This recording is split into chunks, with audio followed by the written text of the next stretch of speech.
TNPSC வழங்கிய பணி நியமன உத்தரவில் ஏற்பட்ட குளறுபடியால் சிவகங்கையில் 8 பேர் பணியில் சேர முடியாத நிலை ஏற்பட்டுள்ளது. டிஎன்பிஎஸ்சி சார்பில் 2014ஆம் ஆண்டு நடந்த குரூப் 4 தேர்வில் வெற்றி பெற்றவர்களில் 28 பேருக்கு சிவகங்கை வருவாய்த்துறையில் தட்டச்சர் பணியிடம் வழங்கப்பட்டது.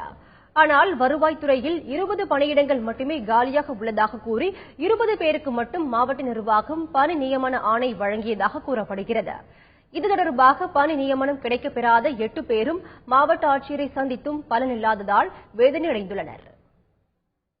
இப்போ நாங்கள் கேட்கும்போது எங்களுக்கு உள்ள வேகன்சி 20 வேகன்சி நாங்கள் ஃபில் பண்ணிட்டோம். 8 பேரை எங்களுக்கு வேணாம்னு சொல்லிட்டு நாங்கள் ரிட்டன் டிஎன்பிசிக்கு அனுப்பிச்சிட்டோம். நீங்கள் அங்கே போய் கான்டெக்ட் பண்ணுங்கன்னு கலெக்டர் ஆஃபீஸில் சொல்கிறாங்க. ஆனால் டிஎன்பிசியில் கேட்கும்போது எனக்கு கலெக்டர் ஆஃபீஸில் அனுப்பின வேகன்சி எங்களுக்கு 32 வேகன்சி, அதில் நாங்கள் 28 வேகன்சி அவங்களுக்கு அனுப்பிச்சிருக்கோம். ஸோ உங்களை 28 பேரை அவங்க தான் கண்டிப்பாக அப்பாயின்மெண்ட் பண்ணணும்னு சொல்லி டிஎன்பிசியில் சொல்கிறாங்க. டிஎன்பிசி எக்ஸாமுக்கு சாப்பிடாம கூட வெயில் மழையெல்லாம் பார்க்காம 2 வருஷம் 3 வருஷம் கஷ்டப்பட்டு படிச்சிருக்கோம். அந்த எக்ஸாம் எழுதுறவே டிசம்பர் 2014 எக்ஸாம் எழுதணும். இப்போ எக்ஸாம் எழுதியே 2 வருஷம் ஆகும், 1.5 வருஷத்துக்கு மேலே ஆயிடுச்சு. நான் இப்பதான் போட்டு இப்பவுமே இந்த ஜாயின் பண்றது இவ்வளவு பெரிய ப்ராப்ளம் இருக்கு. இதை நிர்வாகம் எப்படியாவது எங்களுக்கு சரி பண்ணி வேலை போட்டு கொடுக்கணும்.